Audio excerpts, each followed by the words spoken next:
Hello friends, तो कैसे हैं आप सब।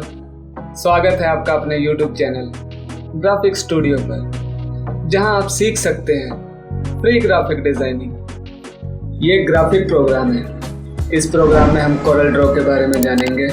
इस प्रोग्राम से रिलेटेड पूरी सीरीज़ आप प्लेलिस्ट में देख सकते हैं, जिसमें आप ग्राफिक डिज़ाइनिंग के बारे में बेसिक से लेकर एडवांस लेवल तक सीख सकते हैं। पिछली वीडियो में हमने ये फ्री हैंड टूल जो है, इस फ्री हैंड टूल के इन सभी ऑप्शंस को हमने पढ़ लिया था। ठीक है, अगर आपने उस वीडियो को नहीं देखा है तो ऊपर लिंक पे क्लिक करके आप उस वीडियो को देख सकते हैं। और इस चैनल पे जो लोग नए हैं उनसे मैं रिक्वेस्ट करना चाहूँगा कि आप इस चैनल को लाइक करिए, सब्सक्राइब करिए और अपने फ्रेंड्स के साथ शेयर करें, ताकि मुझे मोटिवेशन मिलती रहे और मैं आपके लिए इस तरीके की और भी अच्छी वीडियोस बनाता रहूँ। तो आज हम इस वीडियो में बात करने वाले हैं इसके आर्टिस्टिक मीडिया टूल के बारे में। ठीक है, तो आज हम बात करेंगे आर्टिस्टिक मीडिया टूल।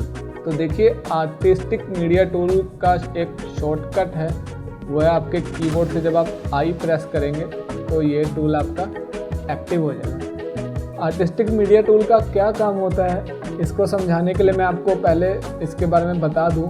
ये एक ब्रश की तरह आप इसे यूज़ कर सकते हैं। जिस तरीके से आप पेंटिंग करते हैं उसमें आप आर्टिस्टिक जो है ब्रश यूज़ करते हैं और कैलीग्राफी बनाते हैं, और ब्रश होते हैं, ब्रश को आप ड्रॉ करके एक डिज़ाइन बना सकते हैं, एक क्रिएट कर सकते हैं। इसमें आपको देखिए, जैसे ही आप ये आर्टिस्टिक मीडिया ब्रश पे क्लिक करते हैं तो आपके पास ऊपर ये इसके कुछ प्रॉपर्टीज़ दिख रही हैं। ये सारी इसकी प्रॉपर्टीज़ है। तो यहाँ से इसके जो है वो प्रीसेट्स देख सकते हैं आप। ये इसका ब्रश है, ब्रश टूल। ठीक है, ब्रश टूल में आप कुछ इस तरीके से इसके जो ब्रशेस हैं वो आप ड्रॉ कर सकते हैं। अभी आप अपनी स्क्रीन के ऊपर एक ये डिज़ाइन देख सकते हैं। तो इस डिज़ाइन को कैसे बनाया है और इसे कैसे बनाना है, उसको बनाने के लिए हम जो आज टूल यूज़ करने वाले हैं वो है आर्टिस्टिक टूल। यानी कि आज की इस वीडियो में हम आर्टिस्टिक मीडिया टूल के बारे में पढ़ेंगे। इससे पिछली क्लास में हमने ये फ्री हैंड टूल और इन सारे ऑप्शंस को आपने पढ़ा था। अगर आपने उन वीडियोस को नहीं देखा है तो आप उन वीडियोस को भी देख सकते हैं। तो चलिए बात करते हैं इसके आर्टिस्टिक मीडिया टूल के बारे में। तो देखिए, आर्टिस्टिक मीडिया टूल का मतलब है कि आप इसे एक एज ए ब्रश की तरह यूज़ कर सकते हैं, या एज ए स्प्रे की तरह यूज़ कर सकते हैं, या इससे आप जो है कैलीग्राफिक इफेक्ट है वो भी क्रिएट कर सकते हैं, और आप फ्री हैंड स्ट्रोक्स भी इससे क्रिएट कर सकते हैं। तो उन्हें बनाना कैसे है उसके लिए देखिए, जब आप आर्टिस्टिक मीडिया टूल पे क्लिक करते हैं तो क्लिक करने के बाद आपके पास कुछ इस तरह से इसकी प्रॉपर्टी बार जो है वो आपको दिखती है।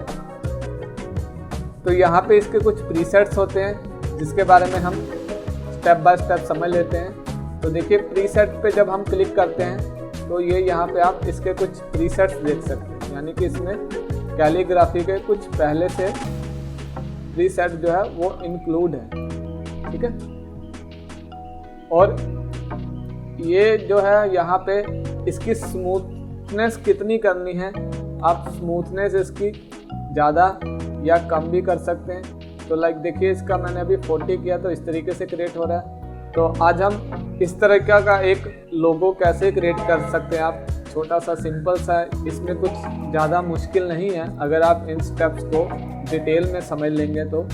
ठीक है, तो अभी के लिए हम इसे डिलीट कर देते हैं। अब बात कर लेते हैं आर्टिस्टिक मीडिया टूल की।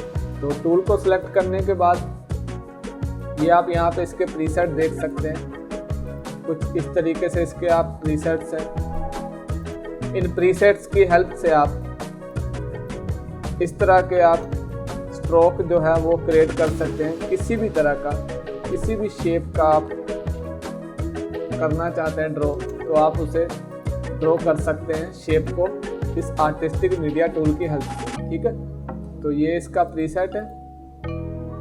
अब इसके बाद बात कर लेते हैं ये इस ब्रश टूल के बारे में। अब जैसे ही हम ब्रश टूल पे क्लिक करते हैं तो क्लिक करने के बाद देखिए यहाँ पे आपके सामने एक और प्रॉपर्टी बार आपको मिल गई है जिसमें कैलीग्राफी की प्रॉपर्टीज़ हैं। आर्टिस्टिक इसमें है, कैलीग्राफिक है, इसका ऑब्जेक्ट है और भी है, ये scroll, sensual, splatter, symbol, texture. तो इन सब के बारे में भी हम आगे जो है डिटेल से वो पढ़ेंगे। तो सबसे पहले जब हम ब्रश पे क्लिक करते हैं तो इससे सबसे ऊपर आ जाता है आर्टिस्टिक। आर्टिस्टिक में आने के बाद आपको यहाँ पे कई तरह के जो डिज़ाइन है वो आपको यहाँ से मिल जाते हैं, जिनका डिज़ाइन आप अपने किसी क्रिएटिव ग्राफिक डिज़ाइन को बनाने के लिए कर सकते हैं। ठीक है, और यहाँ से आप सेम इसकी आप ये फ्री हैंड की स्मूथनेस है वो आप ज़्यादा कर सकते हैं या कम कर सकते हैं। और ये स्ट्रोक विड्थ, यानी कि हमें स्ट्रोक की विड्थ कितनी चाहिए वो हम यहाँ से सेट कर सकते हैं। तो देखिए जैसे हम 4 करते हैं तो देखिए यहाँ पे जब मैंने इसका साइज बढ़ाया तो ये आप यहाँ से इसकी आप जो विड्थ है वो देख सकते हैं, विड्थ इसकी इंक्रीज़ हो गई है, बढ़ गई है। और विड्थ आप अपने अकॉर्डिंग आप जितनी विड्थ इसकी ज़्यादा करना चाहते हैं या कम रखना चाहते हैं ये आपके ऊपर डिपेंड करता है। आप अपने हिसाब से अपनी क्रिएटिविटी के अकॉर्डिंग आप कुछ भी यहाँ पे डिज़ाइन कर सकते हैं। तो देखिए फ्रेंड्स, इन टूल्स को आप जितना प्रैक्टिकली यूज़ करेंगे उतना आपको ये समझ में आता रहेगा कि इन टूल्स को कैसे यूज़ करना है। और आगे जब हम डिटेल में पढ़ेंगे और जब हम थोड़ा एडवांस लेवल पे भी पहुंचेंगे तब हम देखेंगे कि इन टूल्स को कैसे यूज़ करते हैं एक डिज़ाइन क्रिएट करने के लिए या एक एलिमेंट क्रिएट करने के लिए। इससे आप किसी भी तरीके का जो है आप आर्टिस्टिक डिज़ाइन जो है वो आप क्रिएट कर सकते हैं। ठीक है, तो आप इसका ये समझ गए आर्टिस्टिक मीडिया। यहाँ पे ये इसके प्रीसेट्स हैं, इनका आप जितना प्रैक्टिस करेंगे आपको उतना ही पता चलता रहेगा, क्योंकि इसमें देखिए बहुत से ऑप्शंस अवेलेबल है जिन्हें कंप्लीट आपको पढ़ाना पॉसिबल नहीं है क्योंकि वीडियो भी ज़्यादा लंबी हो जाएगी। तो इसलिए मैं इसके बेसिक्स आपको हर ट्यूटोरियल में क्लियर करूँगा।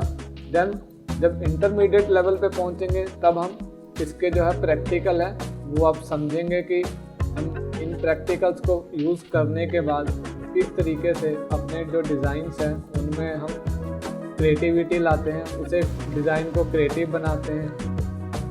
तो ये आर्टिस्टिक समझ गए। और ये नीचे आप कैलीग्राफी देख रहे हैं, कैलीग्राफी में भी सेम उसी तरीके से जो है कुछ आपको प्रीसेट्स मिल जाते हैं। तो ये पहले से ही इसमें प्रीसेट्स जो हैं अवेलेबल रहते हैं, आप इनका किसी भी तरीके से यूज़ कर सकते हैं। आप फ्री हैंड इसे यानी कि ब्रश की शेप में आप किसी भी पोजीशन पे ड्रॉ करेंगे तो ये आपका एक शेप है वो आपको क्रिएट करके देता रहेगा। जितनी बार भी आप क्लिक करेंगे ब्रश पे और ब्रश पे क्लिक करने के बाद जब आप उसे ड्रॉ करेंगे तो आप कुछ इस तरीके से अलग अलग बहुत से डिफरेंट जो है शेप्स हैं वो आप क्रिएट कर सकते हैं। कैलीग्राफी भी आप समझ गए। अभी आप ये देखिए ये है ऑब्जेक्ट, यानी कि इसमें कैलीग्राफी के नीचे आप ये देख रहे हैं ये है ऑब्जेक्ट। ऑब्जेक्ट पे जब हम क्लिक करते हैं तो क्लिक करने के बाद हमारे पास कुछ इस तरीके से इसके कुछ प्रीसेट हैं वो मिल जाते हैं। ये यहाँ पे हम देख लेते हैं राउंड सर्कल का जो प्रीसेट अवेलेबल है हमारे पास। तो ये जो स्मूथनेस है फ्रेंड्स 50 ही रहने दें। तो यहाँ से आप जो इसकी विड्थ है स्ट्रोक की वो आप कम या ज़्यादा कर सकते हैं आपके डिज़ाइन के अकॉर्डिंग। जिस तरीके से आप अपने डिज़ाइन को सेट करना चाहते हैं उस तरीके से आप यहाँ से एडजस्टमेंट जो है वो कर सकते हैं। ठीक है, तो कुछ इस तरीके से देखिए आप इस शेप्स को तैयार कर सकते हैं। अब ऑब्जेक्ट के बाद हम बात कर लेते हैं ये स्क्रॉल। स्क्रॉल पे जब हम क्लिक करते हैं तो इसमें भी प्रीसेट्स आपको दिखते हैं। तो फ्रेंड्स देखिए जैसा कि आप बता दूं ये आर्टिस्टिक मीडिया के ये नीचे और ऑप्शन है, इन सब का सेम भी है, उसी तरीके से होता है ब्रश टूल की तरह। जैसे ये प्रीसेट हमारे पास अवेलेबल है तो इनमें और भी बहुत से प्रीसेट्स अवेलेबल हैं जिन्हें आप प्रैक्टिस करने के बाद इसे अच्छे से आप समझ सकते हैं कि इसे कैसे यूज़ करना है। अभी के लिए मैं सिर्फ आपको ये बता रहा हूँ कि किस टूल से क्या डिज़ाइन है वो आप बना सकते हैं।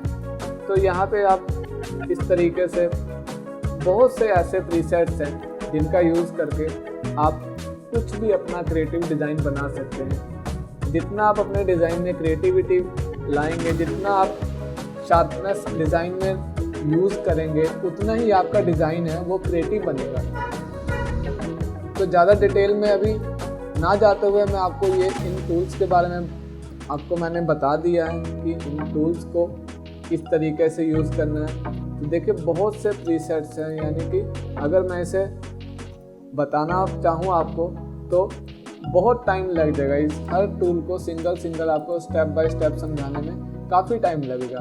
तो देखिए जब हम आगे एडवांस लेवल पे पहुँचेंगे, तब जब हमें इन डिज़ाइंस की ज़रूरत पड़ेगी, जब डिज़ाइन बनाना होगा, तब उस टाइम पे हम इसके प्रैक्टिकल्स को हैं वो देखेंगे, ताकि आपको ये समझ सके आप इसे कि इसके क्या यूज़ है और इसे कहाँ पे यूज़ करना है और इसे किस तरीके से डिज़ाइन में अपने एलिमेंट में यूज़ करना है। तो ब्रश टूल तक हमारा जो है ये टॉपिक जो है वो कवर हो चुका हुआ है। अगली वीडियो में हम इसका जो यानी कि नेक्स्ट इसका जो पार्ट होगा, उस पार्ट में हम स्प्रेयर टूल और ये कैलीग्राफिक टूल और ये जो प्रेशर पेन है, इन सब के बारे में जो है हम वो अगली वीडियो में डिटेल से वो पढ़ लेंगे। आज के लिए फ़िलहाल इतना ही। तो चलिए मिलते हैं फिर नेक्स्ट वीडियो में। उम्मीद है आपको ये वीडियो अच्छी लगी होगी, और अगर अच्छी लगी है तो इस चैनल को सब्सक्राइब करें और बेल आइकन को क्लिक करना ना भूलें, ताकि आप इस चैनल के नए अपडेट्स को मिस ना कर सकें।